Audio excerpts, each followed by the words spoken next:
Assalamualaikum warahmatullahi wabarakatuh. Halo anak-anak. Di video kali ini kita akan mempelajari mengenai mengenal ciri fabel. Kompetensi dasar mengenal ciri fabel 3.15 mengidentifikasi informasi tentang fabel atau legenda daerah setempat yang dibaca dan didengar. Dengan indikator pencapaian kompetensi, menyimpulkan ciri unsur cerita fabel pada teks yang dibaca atau didengar, mendaftar kata atau kalimat sebagai ciri cerita fabel pada teks yang dibaca atau didengar. Baik, sebelum lanjut ke materi, bagi yang belum subscribe channel ini, silakan subscribe terlebih dahulu. Terima kasih. Ya, anak-anak, apakah kalian sudah mengetahui apa itu cerita fabel? Jika belum, ibu akan memberikan contohnya. Ini dia. Perhatikan gambar tersebut. Jika dikaitkan dengan fabel, apa pendapat kalian? Ya, kedua cerita tersebut termasuk ke dalam cerita fabel. Karena keduanya menceritakan hewan yang berperilaku seperti manusia, yaitu cerita Kung Fu Panda dan cerita Finding Nemo. Oke, selanjutnya pengertian fabel. Secara etimologis, fabel berasal dari bahasa Latin fabulat. Cerita fabel merupakan cerita kehidupan binatang yang berperilaku menyerupai manusia. Fabel merupakan cerita fiksi, bukan kisah kehidupan nyata. Fabel sering disebut cerita moral karena pesan yang ada dalam cerita fabel berkaitan erat dengan moral. Dalam mempelajari fabel, kita mesti mempelajari ciri-ciri fabel. Ciri-ciri fabel yaitu fabel mengambil tokoh dari para binatang. Contohnya, ada gajah, ayam, kemudian semut, dan lain-lain. Yang kedua, watak tokoh para binatang digambarkan seperti watak manusia, ada yang baik dan buruk. Contohnya, gajah berperilaku baik hati, kancil berkarakter licik, dan lain-lain. Selanjutnya, tokoh para binatang bisa berbicara seperti manusia. Oke, selanjutnya, memiliki rangkaian peristiwa tentang kejadian sebab akibat yang alurnya maju untuk mencapai puncak atau akhir cerita. Selanjutnya, fabel menggunakan latar alam seperti hutan, sungai, kolam, dan lainnya. Selanjutnya, ciri bahasa yang digunakan dalam fabel adalah kalimat naratif atau peristiwa, kalimat langsung, yaitu dialog para tokoh, dan kata sehari-hari dalam situasi tidak formal atau bahasa percakapan. Selanjutnya, unsur-unsur fabel, yaitu yang pertama ada tokoh, orang atau hewan yang menjadi pelaku dalam cerita. Selanjutnya penokohan, yaitu pemberian karakter pada tokoh. Selanjutnya watak tokoh dapat disimpulkan dari penggambaran tindakan tokoh, dialog tokoh, monolog, komentar atau narasi penulis tentang tokoh tersebut, dan penggambaran fisik. Tokoh dibagi menjadi 3, yaitu ada tokoh protagonis, kemudian ada tokoh antagonis, dan ada tokoh tirtagonis.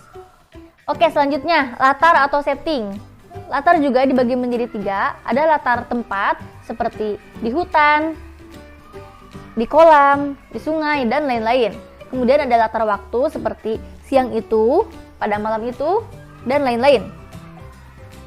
Dan ada latar suasana seperti perasaan sedih, perasaan gembira, marah, dan lain-lain.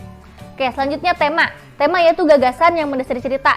Tema dapat ditemukan dari kalimat kunci yang diungkapkan tokoh atau penyimpulan keseluruhan peristiwa sebab akibat pada cerita. Alur yaitu jalannya sebuah cerita. Oke, selanjutnya sudut pandang. Sudut pandang yaitu gaya pengarang dalam bercerita. Dan yang terakhir ada amanat, yaitu pesan yang disampaikan oleh penulis. Oke, selanjutnya jenis-jenis fabel. Fabel dibedakan menjadi fabel adaptasi dan fabel alami.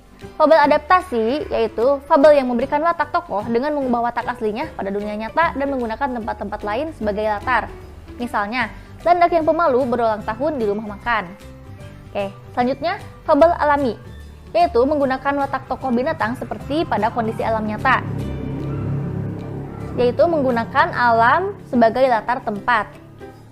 Oke, selanjutnya ditinjau dari kemunculan pesan, fabel dibedakan menjadi fabel dengan koda dan fabel tanpa koda. Fabel dengan koda yaitu cerita binatang dengan memunculkan pesan pengarang secara eksplisit di akhir cerita, sedangkan fabel tanpa koda yaitu cerita binatang tanpa pesan eksplisit pengarang di akhir cerita. Pesan eksplisit yaitu pesan yang disampaikan oleh penulis secara terang-terangan untuk para pembaca. Selanjutnya, di sini ada fabel Belalang Sembah. Silakan dibaca untuk fabelnya. Ya, jika sudah dibaca, kita akan mendaftar rangkaian peristiwa pada fabel Belalang Sembah. Peristiwa 1, semut pergi ke gua-gua untuk mengumpulkan makanan. Peristiwa 2, sang belalang sembah menari di dekat sarang semut. Peristiwa 3, sang belalang sembah heran dengan apa yang dilakukan semut. Lalu ia bertanya kepada salah satu semut tentara yang sedang berjaga di dekat para semut pekerja. Kenapa para semut membawa makanan yang sangat banyak itu masuk ke sarang mereka? Dan peristiwa 4, belalang kelaparan dan lari ke rumah semut. Oke, selanjutnya di sini terdapat fabel Sesama Saudara Harus Berbagi. Ya, silakan dibaca fabelnya dan nanti tangkap layar. Kemudian kerjakan tugas yang ibu berikan. Ya, silakan ditangkap layar fabelnya. Ya, jika sudah, maka kerjakan tugas berikut ini. Yang pertama, tulislah rangkaian peristiwa yang terdapat pada cerita fabel Sesama Saudara Harus Berbagi. Kemudian yang kedua, tulislah tokoh yang terdapat pada cerita fabel Sesama Saudara Harus Berbagi. Silakan dikerjakan selama 25 menit.